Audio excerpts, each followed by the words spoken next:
A tsunami warning has been announced for American Samoa after footage has shown waves crashing through Tongan homes.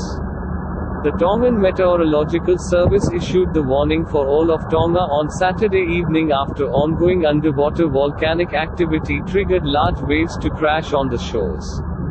Residents are being told to evacuate to a higher ground immediately.